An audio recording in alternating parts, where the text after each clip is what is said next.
PTI का स्वाबी में जलसा हो गया है। जलसे में जो कुछ निकात सामने आए हैं इस पर और मजीद आगे पीटीआई क्या सोच रही है इस पर बात करने के लिए मुझे सेनेटर हामिद खान साहब पाकिस्तान तहरीक इंसाफ के सीनियर रहनुमा ज्वाइन कर चुके हैं। बहुत शुक्रिया सर। अस्सलाम वालेकुम। वालेकुम सलाम। हामिद साहब, सबसे पहले तो सर आज पीटीआई ने स्वाबी में जलसा किया और उम्मीद थी कि कोई लाहे अमल सामने आ जाएगा, बानी के रिहाई के हवाले से कोई फाइनल कॉल दी जाएगी, लेकिन ऐसा कुछ नहीं हुआ। क्या सर पसी पर्दा बातचीत चल रही है जिसकी वजह से फाइनल कॉल देने से इज्तनाब किया गया आज? देखिए, मुझे इसके बारे में पूरी तरह इल्म नहीं है, लेकिन मेरे ख्याल में उन्होंने ये बात तो बताई है कि इस महीने में वो कोई और कॉल देंगे, बानी पीटीआई यानी इमरान खान साहब देंगे कॉल। तो उस सूरत में बहरहाल फिर अगला लाएबल तैयार होगा। अच्छा सर, बार बार वो चाहे वज़ीर आला केपी के हों, चाहे दीगर आपके पीटीआई रहनुमा हों या अपोजिशन लीडर हों, मुसलसल कह रहे हैं कि जब निकलेंगे तो सर पर कफन बांध कर निकलेंगे। इस तरह के मैसेजेस से सर क्या क्या पैगाम दिया जा रहा है? और फिर ऐलान किया गया कि खान साहब को रिहा करवा कर वापस आएंगे, तो ये कैसे होगा? क्या जेल के अंदर दाखिल हो जाएंगे? देखिए, ये तो एक एक्सप्रेशन है जो गुस्से का है और बहुत पार्टी के अंदर, पार्टी के वर्ष के अंदर बहुत गुस्सा पाया जाता है, क्योंकि बेवजह और झूठे और बेमानी किस्म के मुकदमात बनाए जा रहे हैं इमरान खान साहब के ख़िलाफ़ और उनकी फैमिली, उनकी बेगम के ख़िलाफ़ बनाए गए हैं। तो उससे लामहला पार्टी के अंदर और पार्टी के कारकुनों में गुस्सा बढ़ रहा है। आखिर किसी चीज़ की कोई हद भी होती है। उनके बेशतर केसेस में ऑलरेडी बेल हो चुकी है या उन केसेस में बेशतर में वो बरी हो चुके हैं, लेकिन अमल दरामद नहीं हो रहा। तो आखिरकार क्या रास्ता रह जाएगा जब आपने आईनी तरीके से, कानूनी तरीके से आप किसी को नहीं आज़ाद करने को तैयार, रिलीज़ करने को नहीं तैयार, तो फिर आखिरकार अपने गुस्से का कोई ना कोई तो इजहार किसी ना किसी अंदाज से तो करेंगे ही ना। और सर ये इम्कान है कि क्या अडियाला जेल के अंदर कारकुनान के साथ घुस जाए? मैं नहीं समझता कोई भी ऐसा काम करेंगे जो कानून के खिलाफ हो। सही। अच्छा सर, अभी कुछ दिनों पहले अमेरिकन इलेक्शन से इनफैक्ट पहले एक तासुर पीटीआई के रहनुमाओं की तरफ से ये दिया गया कि वहाँ डोनाल्ड ट्रंप आएगा और यहाँ इमरान खान रिहा हो जाएंगे, अमेरिका की मुदाखलत होगी। फिर उसके बाद जब इलेक्शंस हो गए उसके बाद भी कुछ मुख्तलिफ स्टेटमेंट्स आए, लेकिन सर उस सिनेरियो का नतीजा ये निकला कि आज स्वाबी के जलसे में, पीटीआई के जलसे में, पाकिस्तानी एक जमात के जलसे में हमने अमेरिका का झंडा देख लिया लहराते हुए। सर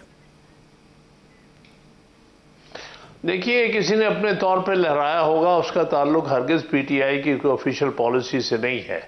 और ना ही मैं समझता हूँ जो इस बात पर ज़्यादा इंतज़ार कर रहे हैं वो शायद चंद बैनुल-अक़वामी हकीकतों को नहीं समझते।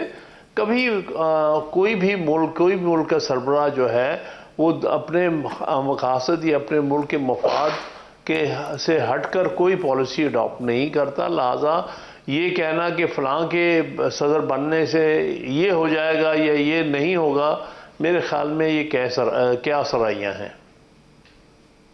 लेकिन हामिद खान साहब, नैरेटिव भी तो आप ही की जमात से उठा ना, फिर उसके बाद अगर जो लेकर भी आया आपके जलसे में वो भी फिर इसी नैरेटिव को बाई करते हुए लेकर आया। सर कल मैं कामरान मुर्तज़ा साहब से बात कर रही थी तो वो भी यही बता रहे थे कि अंडर कंसीडरेशन है मौलाना साहब और इमरान खान साहब की मुलाकात। तो सर क्या इमरान खान साहब ने मौलाना से मुलाकात के लिए कोई मैसेज भिजवाया है या कोई तीसरा शख्स है जो चाहता है कि इमरान खान साहब की और मौलाना साहब की मुलाकात हो जाए? ये मेरे इल्म में नहीं है। अगर उन्होंने कामरान मुर्तज़ा साहब ने कहा है तो उसमें शायद कोई हकीकत हो। बात यह है कि हमारे दरवाजे खुले हैं। सिर्फ हमने ये कहा कि वो पॉलिटिकल पार्टीज़ जिन्होंने 8 फरवरी को हमारी सीटें चोरी की हैं उनके साथ हमने बातचीत नहीं करनी। बाकी तो दरवाजे हमारे खुले हैं, बाकी सारी पॉलिटिकल पार्टी से हम बात करने को तैयार हैं। सही। और अब पार्टी के अंदर अभी कोई ऐसी डिस्कशन नहीं है सर कि मौलाना साहब से मुलाकात होनी है? देखिए, मौलाना से पहले भी हम मुलाकातें हमारे नुमाइंदे करते रहे हैं उनके साथ। जब इमरान खान की मुलाकात नहीं हुई ना लेकिन बात अभी तक थी जी, इमरान खान साहब की मुलाकात थी। क्यों इमरान खान साहब की मुलाकात तो वैसे भी मिलना बहुत मुश्किल है। मैं भी 2-3 दफ़ा बगैर मिले वापस आया हूं और उन्होंने जानबूझ के मुलाकात नहीं होने दी। इसी तरह से और भी हमारे जो कारकुनान हैं पार्टी के, उनको बाज़ औक़ात इमरान खान से जानबूझ कर नहीं मिलने दिया जाता।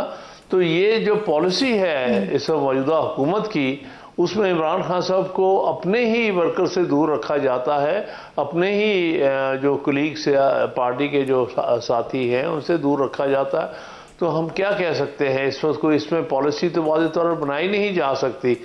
हाँ, इमरान खान साहब आज़ाद हों फिर ही इसके बारे में वाज़ेह पॉलिसी बन सकती है कि किन को मिलना, और सर आपकी अपनी पार्टी की क्या पॉलिसी है हामिद खान साहब? जी, इसको भी जरा क्लियर कीजिएगा क्योंकि हम देखते हैं जितने भी अभी तक आप लोगों के जलसे हुए। जी जी, मैं सवाल भी करेंगे साथ साथ। सर अभी तक आपके जितने भी जलसे हुए वहाँ पर हम देखते हैं कि बैरिस्टर गौहर जो कि आपकी पार्टी के चेयरमैन हैं, पहले वो आते हैं, वो खिताब करते हैं और फिर उसके बाद मरकज़ी खिताब जो होता है वो वज़ीर आला का होता है। इनफैक्ट अगर कोई लाहे अमल भी आगे का देना हो, कोई कॉल देनी हो, कोई बात बतानी हो, वो भी वज़ीर आला ही कर रहे होते हैं। तो सर ये क्या पार्टी की हायरार्की किस तरह से चल रही है? पार्टी के सरबराह नहीं जो चीज़ें अनाउंस कर रहे होते हैं वो वज़ीर आला कर रहे होते हैं। देखिए, वक्त वक्त की बात है। बास का जहाँ अगर खैबर पख्तूनख्वा में कोई जलसा होगा तो जाहिर है वहाँ के हमारे सबसे बड़े नुमाइंदे तो वहाँ के वज़ीर आला है, तो वही बात करेंगे, वही पॉलिसी का जो है ऐलान करेंगे। लेकिन इसमें ऐसी कोई बात नहीं, कोई इतनी स्ट्रिक्ट लाइन नहीं है कि कौन सी पॉलिसी कौन अनाउंस करेगा। इस मामले में ऐसी कोई इस किस्म की हमने लाइनें मुकर्रर नहीं की हुई हैं।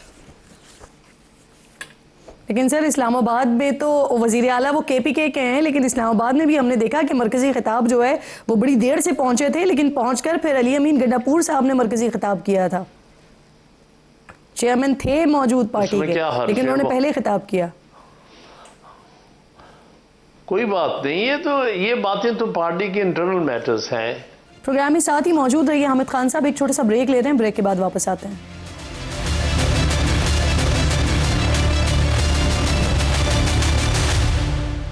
पार्टी के सेक्रेटरी जनरल हैं सलमान अकरम राजा साहब। वो कहते हैं कि गैर मुल्की सफारत खानों से राब्ते में है और मौजूदा सूरत हाल से इन्हें आगाह कर रहे हैं। तो क्या उनसे किसी किस्म की मदद तलब की जा रही है? और सफारतकारों से मिलने पर PTI सियासतदानों पर आप लोग गद्दारी के इल्ज़ामात लगाते रहे हैं, आज खुद बाकायदा तौर पर मुलाकातें हो रही हैं। मेरे इल्म में कोई ऐसी बात नहीं है। बहरहाल अगर उन्होंने कहा तो आप उनसे पूछ लें। वैसे मिलना चाहिए सर, राय क्या है आपकी? मैं ये भी जानना चाह रही हूँ क्योंकि यही वो PTI है ना जो इससे पहले जब ऑपोजिशन के लोगों की सफारतकारों से अगर कोई मुलाकात होती थी तो मुल्क से बाकायदा गद्दारी के इल्ज़ामात लगा दिए जाते थे। आज अगर ये मुलाकातें होती हैं तो आपकी नज़र में होनी चाहिए या नहीं होनी चाहिए? देखिए, मुलाकातें जो हैं वो अपने मुल्क में आए हुए जो दूसरे मुल्कों के सफ़ीर या और हैं उनके साथ मुलाकातें तो कोई भी कर सकता है, इसमें ऐसी कोई बात नहीं। एक सियासी जमात के लोग अगर मिल लेते हैं, सवाल ये है कि उस मुलाकात से कोई ऐसा मकसद नहीं होना चाहिए जो मुल्क के लिए मुनासिब ना हो, ये मुल्क की सिक्योरिटी के लिए मुनासिब ना हो, वो बात ज़रूरी है। बाकी एक मुलाकात, एक ताल्लुक़ रखना वो तो एक वैसे ही ज़रूरी चीज़ है, चाहे वो हुकूमती नुमाइंदे हों चाहे अपोजिशन के नुमाइंदे हों। वो इस किस्म की इखलाकी एक उनसे राब्ता रखने में कोई हर्ज नहीं है। और सर अगर कोई है मुल्क में तो उनसे मुलाकात भी की जाए और मुलाकात के साथ साथ फिर जो आपके मुल्क के अंदरूनी सियासी और दाखिली आपके मसाइल हैं वो भी उनसे डिस्कस किया जाए और लामहला उनको इस चीज़ पर कायल भी किया जाए कि वो आपकी मदद भी करें। मैं नहीं समझता कि इस किस्म की कोई बात हुई होगी। ये खाम खा के इल्ज़ामात हैं और बहुत ही झूठे इल्ज़ामात इस हुकूमत के वजीर इत्तलात लगाते रहते हैं, और भी जो वजीर हैं सर ये वजीर उनका एक ही काम है। हामिद साहब, मैं इसीलिए वजीर इत्तलात को कोड ही नहीं कर रही हूँ, मैं कोट कर रही हूँ सलमान अकरम राजा साहब को। तो उनसे पूछ लीजिएगा ना, मेरे इल्म में नहीं है। सही, बिल्कुल ठीक सर, क्योंकि आपकी जमात के ही रहनुमा हैं और उनका स्टेटमेंट है, सीनियर रहनुमा है वो, इसीलिए मैं आपसे पूछ रही थी क्योंकि आप अनदर सीनियर रहनुमा, इनफैक्ट पायनियर्स में से हैं। सर मुझे बताइए कि पीटीआई ने, जी सेक्रेटरी इत्तलात तो नहीं होना कि मैं जवाब दूं इस चीज़ का। मैं हाँ जी बताइए सर। मैं आपसे ये पूछ रही थी कि पीटीआई ने जो फाइज ईसा साहब साबिक चीफ जस्टिस लंदन पहुंचे, उनकी आमद पर एहतजाज किया, इस दौरान फिर एक नाखुशगवार वाक़या भी पेश आया। अब उसी से रिलेटेड हुकूमत ने 23 पाकिस्तानियों के नाम दिए हैं पासपोर्ट कंट्रोल लिस्ट में, और उनकी हवालगी के लिए बरतानवी हुकूमत को ख़त भी लिख दिया गया है। तो हामिद साहब, क्योंकि आप कानून भी अब जानते हैं सर, तो क्या इन्हें डिपोर्ट किया जा सकता है? ये बिल्कुल गलत किया है इन्होंने। देखिए ना, जो भी वाक़या पेश आया है वो वहाँ ब्रिटेन में पेश आया है। ब्रिटेन में वो जो हमारे शहरी हैं वो कानूनी तौर पे मौजूद थे, चाहे ब्रिटिश शहरी थे या पासपोर्ट या वहाँ पर वीज़े पे गए थे। तो ये ब्रिटिश गवर्नमेंट का या वहाँ की लोकल पुलिस या लोकल लॉ इन्फोर्सिंग एजेंसीज का काम है कि जो एक्शन लेना है ले। उसमें सवाल ये होगा कि वहाँ के कानून के मुताबिक कोई चीज़ ऐसी तो नहीं की जिससे कि कोई गैर कानूनी अमल हुआ हो। अगर हुआ हो तो फिर वहाँ की पुलिस का काम है, वहाँ की जो है लॉ इन्फोर्सिंग एजेंसीज का काम है कि एक्शन ले उनके खिलाफ जिन्होंने वहाँ का कानून जो है उसके खिलाफ कोई अमल किया हो। तो इस तरह से उनको इधर बुला लेना, उन पर एक इल्ज़ाम लगा देना, जबकि सारी बात जो है वहाँ के लोकल जो है लॉ इन्फोर्सिंग एजेंसीज का काम है आइडेंटिफाई करना और ये बताना कि उनके कानून की कहाँ खिलाफ वर्जी। और सर केपीके के हवाले से भी मैं आपसे बात करना चाह रही हूँ कि वहाँ पर हुकूमत ने आईजी इस्लामाबाद के खिलाफ एफआईआर कटवाने का ऐलान किया। तो सर मैं, क्योंकि आप, मुझे लगता है आपसे बेहतर कानून को कोई नहीं जानता, इसलिए मैं कानूनी मामलात पर आपसे बात करी हूँ कि क्या सर ये मुमकिन है कि खैबर पख्तूनख्वा हुकूमत इस्लामाबाद के खिलाफ एफआईआर कटवा दे? देखिए, किसी के खिलाफ एफआईआर कटवाई जा सकती है अगर उसने कोई गैर कानूनी अमल किया हो, तो इस पर डिपेंड करता है। इसमें ये नहीं कि किसी को कोई इम्यूनिटी हासिल है आईजी को। अगर उसने कानून तोड़ा है, किसी पर तशद्दुद किया है और किसी कानून की खिलाफ वर्जी की है, तो उस सूरत में उसके खिलाफ एफआईआर काटी जा सकती है। इसको कोई इम्यूनिटी हासिल नहीं है। सही। सर आखिर में मुझे बताइएगा, 26वीं आईनी तरमीम के खिलाफ वकला और सियासी जमातें सुप्रीम कोर्ट चली गई हैं। पीटीआई इसकी मुखालिफत तो करती रही है लेकिन अब तक अदालत नहीं गई है, तो क्या कोई इरादा है या बस फिर इसी तरह से चलता रहेगा कि टॉक शोज में बात होती रहे इसकी मुखालिफत में, दैट्स इट, या जलसों में बात होती रहे या ट्विटर्स पे बात होती रहे? मेरा ख्याल है पॉलिटिकल पार्टीज ने भी उसको चैलेंज किया है। मैं अभी तक, मुझे क्लियर नहीं है कि पीटीआई की तरफ से सुप्रीम कोर्ट में चैलेंज हुआ कि हाई कोर्ट्स में, ये अभी तक मुझे क्लियर नहीं है। लेकिन जमात इस्लामी ने पिछले दिनों किया, अब अख्तर मैंगल साहब की पार्टी जो है उन्होंने किया है। लेकिन मैं समझता हूँ उसमें जो सफ़े अव्वल में जिन्होंने इसको चैलेंज करना है, जी सर आप नाम ले रहे थे तो मैं बता रही थी आपको, अख्तर मैंगल साहब, मुस्तफा नवाज खोखर साहब, जी जी जी उन्होंने किया। तो हर शहरी का राइट है, हर सियासी जमात का राइट है, हर सिविल तंजीम का ये हक हासिल है।